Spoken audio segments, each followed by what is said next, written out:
இன்னைக்கான வீடியோ என்னன்னா பவர்ஃபுல்லான ராக்கெட் இன்ஜின் எப்படி மேக் பண்றது அப்படின்றதையும் அந்த ராக்கெட் இன்ஜினோட பவரை டெஸ்ட் பண்றதுக்காக ஒரு சில கிரேசியான டெஸ்ட்டும் வந்து பண்ணாங்க.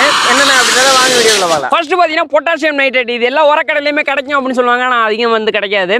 அமேசான்ல இருந்து நான் வாங்கினேன். இதுக்கான லிங்க் வேணா டிஸ்கிரிப்ஷன்ல கீழே கொடுக்குறேன். பவுடர்டு சுகர் ஒன்றும் இல்லை, ஜீனியை வந்துட்டு மிக்சியில் போட்டு நல்லா மாவா வந்துட்டு அரைச்சி எடுத்து வச்சிருக்கேன். அடுத்ததாக பார்த்தீங்கன்னா களிமண். இந்த களிமண் கிடைக்காம ஒரு 2 ஊர் தாண்டி போய் தான் அந்த களிமண்ணை வந்துட்டு நாங்கள் எடுத்துட்டு வந்தோம். இது எல்லாத்தையும் சேர்த்து அந்த ராக்கெட் இன்ஜின் வந்துட்டு நம்ம பண்ண போறோம். ஃபர்ஸ்ட் பார்த்தீங்கன்னா நம்ம அரைச்சி வச்சிருக்கோம் சுகர். அந்த சுகர் வந்து கொஞ்சமாக எடுத்துக்கிறேன். இதுதான் பார்த்தீங்கன்னா நம்மளோட ராக்கெட் இன்ஜின் வந்து ஃபியூலா வந்து நம்ம யூஸ் பண்ண போறோம். சுகர் அப்படின்றது நல்லாவே வந்து எரியக்கூடிய ஒரு பொருள் தான். ஆனா வந்து நம்ம பத்த வச்சோம் அப்படின்னா சாதாரணமா வந்து எரியாது. நீங்களே பாருங்க, உருகுதே தவிர சுத்தமா வந்து நம்மளுக்கு எரியல.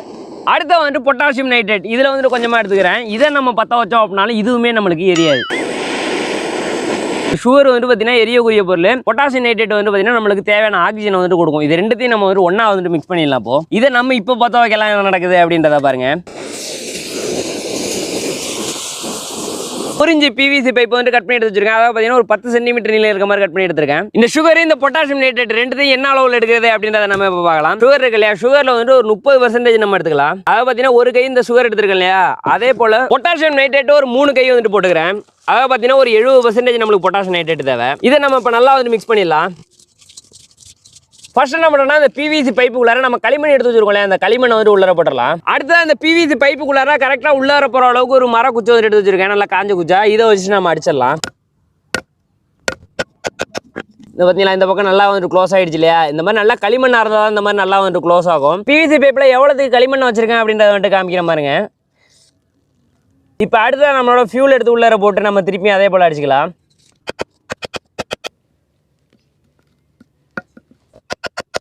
இப்போ இந்த இடத்துல களிமண் போட்டு திருப்பி நம்ம அடிச்சிடலாம் அதே போல்.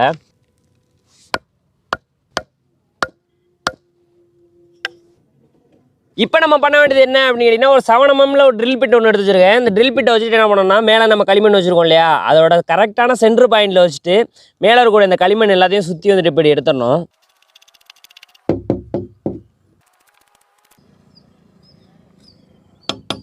நம்மளுக்கு இப்போ பார்த்தீங்கன்னா ட்ரில் பிட் எவ்வளோ உள்ளே போகுது அப்படின்றத பாருங்க. இவ்வளவு தூரத்துக்கு பார்த்தீங்கன்னா நான் ஓட்ட போட்டிருக்கேன். இப்போ என் கையில் ஏகப்பட்ட ராக்கெட் இன்ஜின் இருக்கு. இதை வச்சுட்டு கிரேசியான நிறைய விஷயம் வந்துட்டு நம்ம பண்ண போறோம். சுகர் ராக்கெட்டை பொறுத்த வரைக்கும் நம்ம திரிய வச்சு பற்ற வைக்கிறத விட உள்ள வந்துட்டு நம்ம எலக்ட்ரிக் ஃபியூஸ் வச்சு பற்ற வச்சோம் அப்படின்னா பவர் வந்து எக்கச்சக்கமாக நம்மளுக்கு கிடைக்கும். இப்போ எப்படி ஒரு எலக்ட்ரிக் ஃபியூஸ் பண்றது அப்படின்றத பார்த்துலாம். 2 ஒயர் எடுத்திருக்கேன். அந்த ஒயர்ல பார்த்தீங்கன்னா ஒரே ஒரு ஒயர்ல மட்டும் ஒரே ஒரு கம்பியை மட்டும் தனியாக எடுத்துக்கிறேன். அந்த கம்பியை என்ன பண்ணுறேன்னா இன்னொரு ஒயர் வச்சிருக்கோம்ல, அந்த ஒயர் கூட வந்து முறிக்கிறேன். அடுத்தது ஒரு தீக்குச்சி எடுத்துட்டு அந்த தீக்குச்சியில் கத்தியை வச்சுட்டு பார்த்தீங்கன்னா சென்டராக வந்துட்டு சின்னதாக ஒரு கோடு வந்துட்டு போட்டுறேன். இப்போ கோடு போட்டிருக்கோம் இல்லையா, அந்த இடத்துல அந்த கம்பிக்குள்ளார வந்துட்டு போகிற மாதிரி வச்சுட்டு டேப் பண்ணி ஒட்டிடலாம். நம்ம இப்போ எப்படி இருக்குது அப்படின்றத நீங்களே இப்போ பாருங்கள். இதை வந்துட்டு ஒரு 9 வோல்ட் பேட்டரி இருந்தாலே போதும். அதில் நம்ம வச்சோம் அப்படின்னாலும் இந்த தீக்குச்சி வந்துட்டு எரிய ஆரம்பிச்சிடும். இந்த ராக்கெட் இன்ஜினில் நம்ம திரி வைக்கிறத விட இந்த மாதிரி ஃபியூஸ் வைக்கிறதுனால என்ன ஒரு விஷயம் அப்படின்னு கேட்டிங்கன்னா, ஃபியூஸ் நம்ம வைக்கும்போது கரெக்டாக பார்த்தீங்கன்னா உள்ளார வரையும் போய்டும். நம்ம இவ்வளோ தூரத்துக்கு வந்துட்டு ஓட்ட போட்டிருக்கோம், அது உள்ளார போய்டும். நம்ம பற்ற வைக்கும்போது பார்த்தீங்கன்னா இங்கே வந்துட்டு ஃபயர் ஜென்ரேட் ஆகும். அப்படியே பார்த்தீங்கன்னா ஃபியூல் எல்லாமே ஒரே சமயத்தில் வந்துட்டு எரியும். அப்போ பார்த்தீங்கன்னா ஃபுல் ஃபோர்ஸ் நம்மளுக்கு கிடைக்கும். அதுவே நம்ம திரி வச்சோம் அப்படின்னா இங்கே நம்மளுக்கு எரிஞ்சிக்கிட்டு மொல்லமாக போகிறதுனால ஃபோர்ஸ் வந்துட்டு கம்மியாக தான் இருக்கும். நம்ம ரெடி பண்ண அந்த ராக்கெட் இன்ஜினோட பவர் என்ன அப்படின்றத நம்ம இப்போ டெஸ்ட் பண்ணிடலாம்.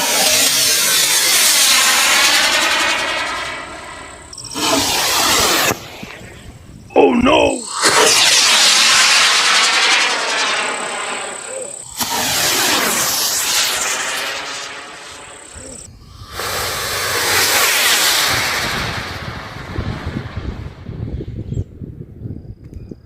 Oh my god! கிட்டத்தட்ட பார்த்தீங்கன்னா எவ்வளோ ஹைட் நின்றீங்க, ஒரு 2000 அடி போயிருக்கீங்க. எப்பா எவ்வளோ தூரம் இந்த லாங்கில் போய் விழுந்துச்சுல, அதெல்லாம் கிட்டத்தட்ட இங்கேருந்து பார்க்கும்போது உங்களுக்கே வந்துட்டு தெரியும் அப்படின்னு நினைக்கிறேன். ஒரு 200 மீட்டர் லாங்குங்க.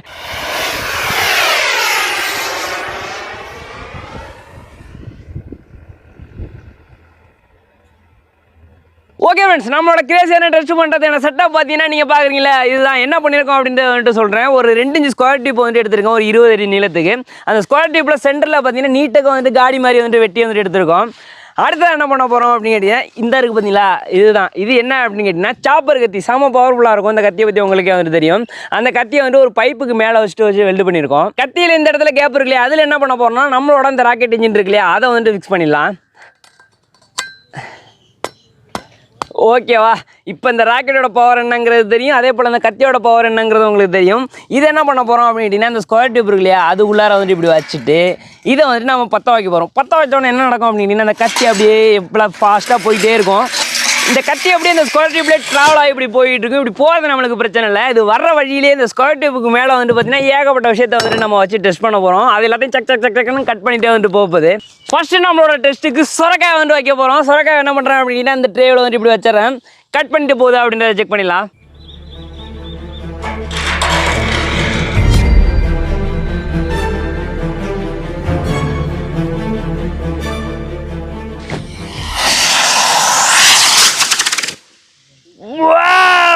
வேற லெவலுங்க. அப்படியே சொரக்காவது மண்ணாவது எப்படி போயிடுச்சு அப்படின்றத பாருங்க. 2 பீஸ் ஆயிடுச்சுங்க. என்ன ஸ்பீடு எவ்வா.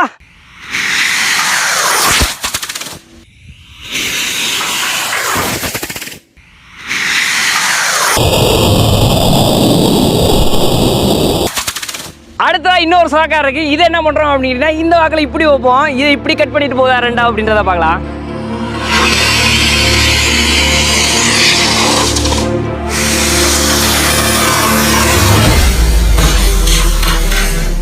அழகா தோல் உரிச்சு கொடுத்துருக்கேன்.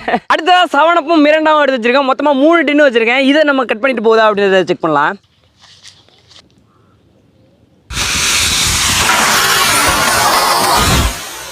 ஒரே ஒரு மிரண்டா தாங்க கட் பண்ணிருக்கு.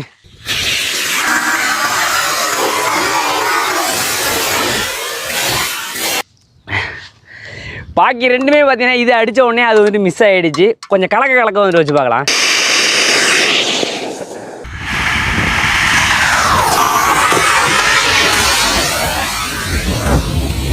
சவனப்போ நம்மளுக்கு 2 துண்டாக்கிடுச்சு. அடுத்ததாக பார்த்தீங்கன்னா முட்டைக்கோசை வந்துட்டு வைக்க போகிறோம். செம ஸ்ட்ராங்காக இருக்கும். இது வந்துட்டு அவ்வளோ லேயர் இருக்குது. அத்தனைதையும் கட் பண்ணிட்டு போகுது அப்படின்றத செக் பண்ணிடலாம்.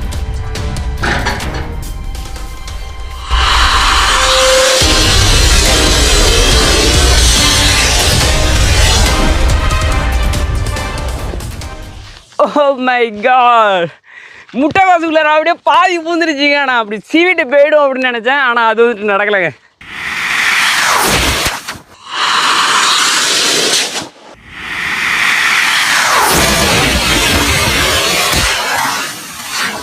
கத்தி இதில் எவ்வளோ இறக்கிருக்கு அப்படின்றத பாருங்க.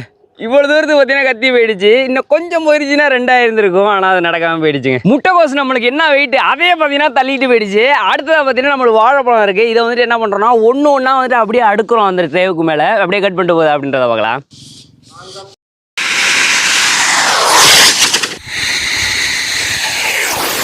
ஓ மை காட், சும்மா வேற லெவலுங்க. அத்தனையும் அப்படியே பீஸாக போட்டு போயிடுச்சு. அதை பார்க்குறதே சும்மா அல்டிமேட்டாக இருந்துச்சுங்க.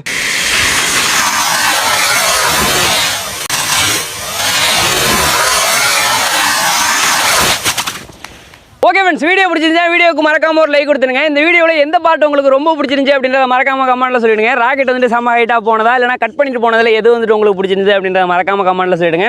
அடுத்தது பார்த்தீங்கன்னா அந்த ராக்கெட்டில் மேலே வந்துட்டு ஆட்டம் மேலே போயிட்டு பாராஷூட் ஓப்பன் ஆகிற மாதிரி இந்த மாதிரி வீடியோலாம் பண்ணணுங்கிற ஐடியா இருக்குது. அந்த வீடியோ வேணும் அப்படின்னா அதையும் வந்துட்டு மறக்காம கமெண்ட்ல சொல்லிடுங்க. மீண்டும் மற்ற சூப்பரான வீடியோவில் நாங்கள் ஒரு உங்களை பார்க்குறோம். அதுவரை உங்கள்கிட்ட இருந்து வருவது முத்து மற்றும் கலை.